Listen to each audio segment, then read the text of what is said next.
Gloria and somebody else as well. I'll let you introduce yourselves. Thank you so much.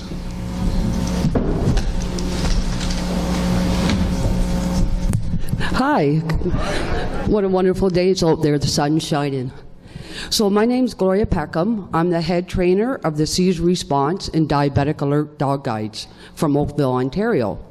If you don't mind, I'm going to take this off. From Oakville, Ontario. I've been with the Dog Guide School for 22 years.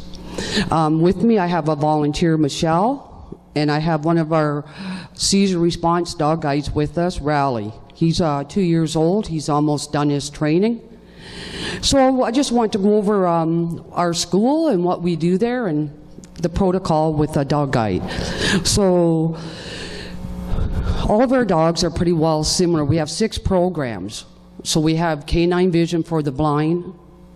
We have hearing ear for the deaf or hard of hearing. We have seizure response for people that have epilepsy. We have diabetic alert for people that have hypoglycemic unawareness. We have the autism program, and we have our service program for people with mobility problems. All of our dogs graduate when they're about 1.5 to 2 years old. Every program, there's only one program, it's the autism program where there's a third-party handler. Otherwise, the other 5 programs, the person that has the dog handles it themselves. So how it works is our dog guides are trained to do all the work for the person with their epilepsy, and when they're halfway through the training, they get matched up with the person, so the type of seizures they are, the dog's fully trained for. Once the dog's fully trained, we call a person in to get that particular dog. They'll come and stay at our dog guide school for 3 weeks and learn how to handle the dog and what the protocol of the dog is, a dog guide is. So while they're at the school, we go on outings, we go to pet stores, grocery stores, malls, so when the person goes home, they're confident in their own environment.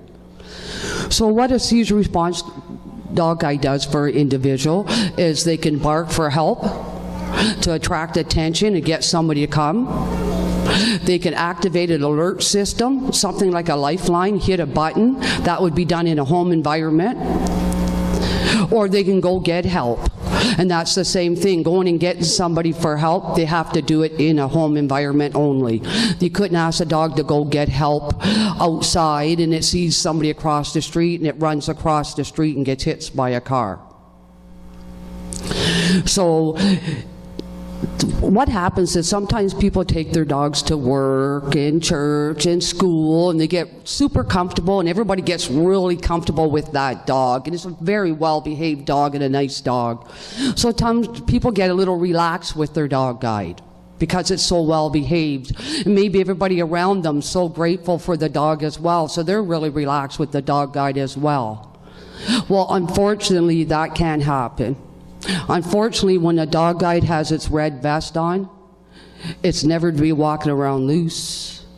It's never to be petted by anybody. It's not allowed to be distracted. It's like a policeman with its uniform on. So it's on duty. So if it's being distracted and wandering around, there's no way it's going to be able to do its job because it's not paying attention to the handler. So all of our dogs are not allowed off leash in any public environment, outside or indoor, in a mall, in a church, school, work, wherever. The dog is not allowed to be off leash. The only time the dog can be off leash, if it was in a quiet office, in a crate, or that would be the only time. Or a total fenced-in area outside playing, doing its duties. Otherwise, you have to be on leash at all times. Does anybody have any questions around this so far? Our dog, well, yep. When you say off leash, only in a small area, if you're in a contained room, a small group meeting? If there's other people in the room, no. Because that dog with that harness on, if it's able to walk around with that harness on, sniff the floor, sniff people, do whatever it wants, it's breaking all the rules as a service dog. That harness means that it's on duty and it shouldn't be doing anything. If the handler was in a small room office on their own, yes, they can have the dog loose. Otherwise, no, the dog has to be able to be controlled at all times. So what if the dog's not wearing the vest and it's at the time it's... This is a public environment. The dog should have its vest on at all times. So does the dog have to be necessarily tethered to the person? Or can the dog be leashed and the person sitting next to them? That, yes, as long as say they're sitting at that piano, they could have the dog tied to the leg of the piano, but they can't get up and leave the dog there. They have to be with the dog. The dog cannot be unattended where anybody else can step in and take control. Yep. How does that impact it being in the kitchen? Then the dog has to be put into a quiet office or a crate.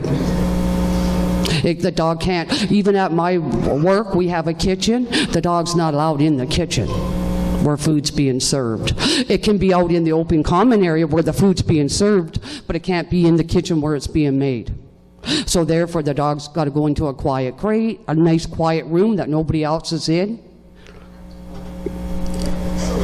Oh, I'm sorry. That's okay. The owner of the dog either cannot be in the kitchen at all because then the dog would have to be with them, or the owner put the dog in a room separate.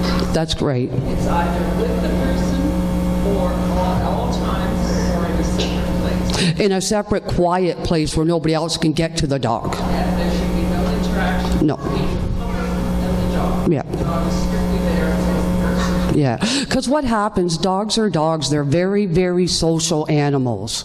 And we train very friendly, loving dogs. So these dogs love everybody, and they'd love to be petted by everybody. So these dogs will seek your eye attention.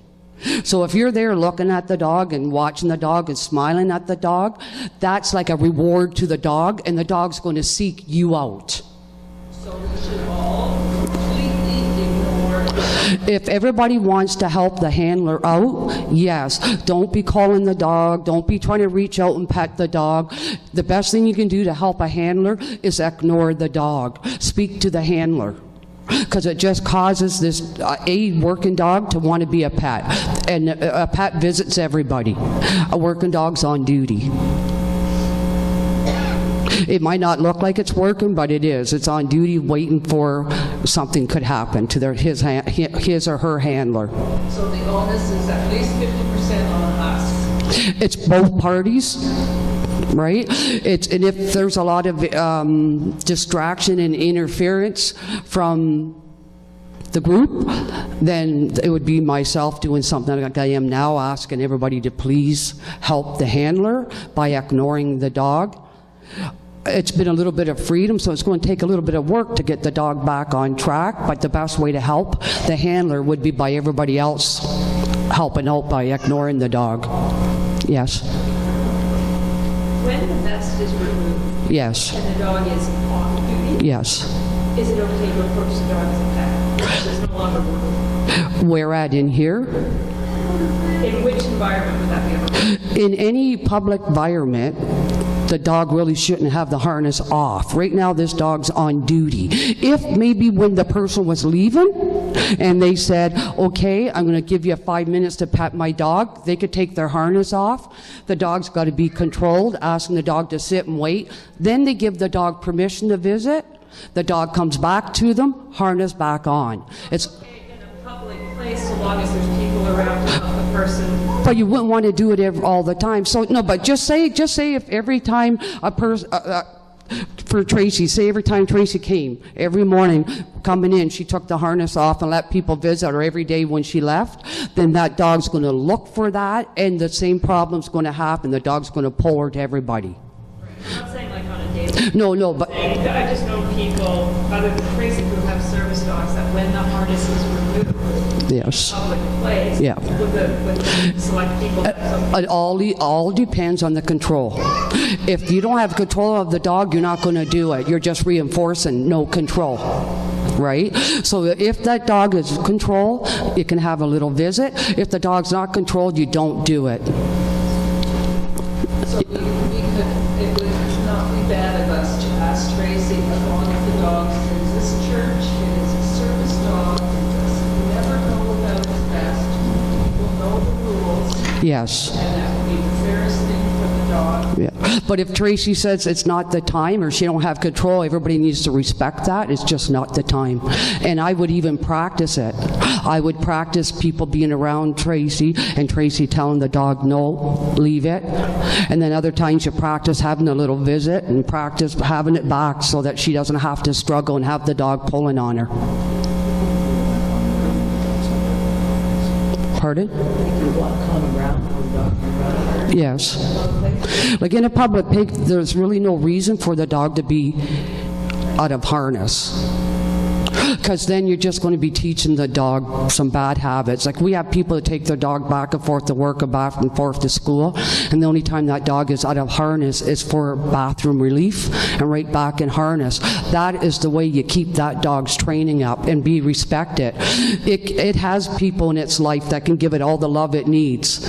And, you know, it's just a misconception. Believe me, when that dog's not in harness, can be a regular dog and run and love and have fun and have all the love it needs. So no one else should be letting the dog out No, to go to the bathroom. no, It should be her own. yeah. Because the same thing, there's different people handling the dogs. The only time we ever have somebody handle the dog, if the person's in a situation where they're unable to, for health reasons or medical reasons, whichever. If they're in that type of a situation, that's the only time somebody handles the dog. I have a question. Sure. So if the dog, if the person has the dog, has the vest on, has the leash on, and they tether the dog and say, I'm just going to be a couple of minutes and be right back. No. No. So the dog's harness on, what's the dog going to be able to do? Whatever it feels like. Sniffing the ground, doing whatever. But if it's tethered, It's still doing, this dog here is laying here nicely, but it cannot get up and just sniff around the ground and do whatever. It just teaches it bad manners. It has a certain mentality when the harness is on, that it has to be behaved. But if you're not there to control it, it's still a dog. And that's what we teach the clients when they come for a dog. There's no computer chip in it. It's not a robot. It has to be reinforced daily to keep their manners up. These dogs are trained not to take anything off the floor. But if I allow it, I'm going to retrain it and allowing the dog to get those manners. So it's up to me to keep reinforcing that it's not allowed to do it. Its whole life, I have to reinforce it. and just clarifying, when the dog's on a leash and has harness on, no one else should be taking that. No. That harness, by law, belongs to one person and one person only, and nobody should be touching it with that harness. It's like a policeman, already working, Giving his badge away. somebody else puts the uniform on, it's not gonna work. So, yeah, you weren't at the dog guide school. You weren't trained on how to train these dogs. How to work with these dogs. So therefore, nobody should be handling the dog, only the handler. So the owner cannot ask or allow any other person No. to take the dog to the bathroom, to take the dog upstairs or downstairs. Nope. They have a bond that should not. The harness is on the dog, therefore nobody should be handling the dog. And the harness has to be in the dog in order for the dog to have public acceptance. So there may have been confusion on everybody's part. So I don't blame anybody in particular. I just say it was just a situation that accidentally fell apart. And my job is to help get it back. So, it can be resolved very easy. It just have to be respected by everybody to ignore the dog, and it has to be respected by the handler to keep the dog on leash and attached with the harness. Do you have any questions? I have one more. Yeah, I just, this is all clarification for me. So say the person who has the dog has a major seizure and has to be taken by ambulance, the dog therefore rides Yes. the ambulance with that person? Yep. Okay. So say for some reason the ambulance, because it has happened, they said, no way, the dog's not going. Then hopefully somebody here would take the dog for her. But just take the harness off the dog until you get to the hospital. Once you get to the hospital, you put the harness on the dog because it can't get in without it. And you take the dog to Tracy. Good to know. Yeah. This is all good to know. Yep. Because it does happen where ambulance refuse to take a dog, so then somebody else would just manage the dog, but with no harness on it until you get there. So, but at no other time, no one should be taking that dog? No. The way the law looks at a dog guide is it's an extension to the person's body. It's another mobility aid to make their life more independent. So with the harness on a dog guide, it's not too old to that person to be able to go into public, to be able to live their life independently and know they're safe. That help is just a bark away or a run away, like basically a dog. It happens to be a live animal, but it's no different than an individual's wheelchair, braces, things like that. It's an extra tool in their belt, except for this happens to be a live animal. And a live, cute animal, which makes it all the more challenging because they have big, brown, beautiful eyes. And when they're really nicely behaved and sweet, it's even harder to ignore them. I know I work at the dog guide school, and I still have a hard time, and I've been there for 22 years, so. Just like this guy, he's on her arm, I can't touch that dog because she's the one that has it. She's the handler, its harness is on, and he knows that. Just like Gloria trained when Yeah. dogs notice Gloria, but Gloria can't touch that dog. It's not fair to that dog to distract her and then have the dog go over the mat and then come back in here now and have that control. It doesn't happen. Yeah, I would have made it really hard on Tracy and Winn-Dixie if I had to pet that dog in the lobby when she got all excited to see me. I just sat there and ignored her. Because if I had to come in here, she probably would have been laying there whining. Because they never forget, yeah, so. We try not to set the dogs up to fail for that reason. Any other questions? Oh, yep, When it comes to young children, yep. I don't have young children, but parents have to start saying to their children, do not touch the dog. And if parents aren't around, it's up to Tracy to say, please don't touch Yeah. this. Yeah. Usually kids are pretty good listening. It's more the adults that we have the problem with. But yeah. Well, hopefully I answered everybody's questions for them. Oops. Can you tell them the value of one of these dogs? Oh, I certainly can. So, all of our dogs are free of charge to all qualifying Canadians, but it costs us the foundation $25,000 to raise and place a dog guide. We have sponsorships. People sponsor a dog guide for $10,000. Most of our money is made through our national walk. It raised over $1.5 million last year, but it's one of our biggest fundraisers. But yes, each dog's worth $25,000. That's from birth. That's from flying people in, housing them, training these little lovely creatures, and all the vet care. Do they work until they die? No, at 10 years old, if the dog's still fairly healthy, at 10 years old, we would talk to the individual and tell them that they need to start leaving the dog home a little more, so you slowly adapt the dog to retirement. You don't want to just suddenly stop taking the dog, so you slowly adapt the dog into retirement. And then the last couple of years, the dog gets to live his life out retired. Okay, thank you.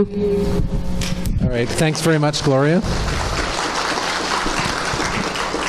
I hope that was very helpful in explaining the circumstances around the guide dogs, and also we're here to support Tracy. You know, we mentioned that quite a bit, and that's really what the role of this is, to support Tracy and making sure that things are going well with her. So thank you so much, and let's go have some coffee.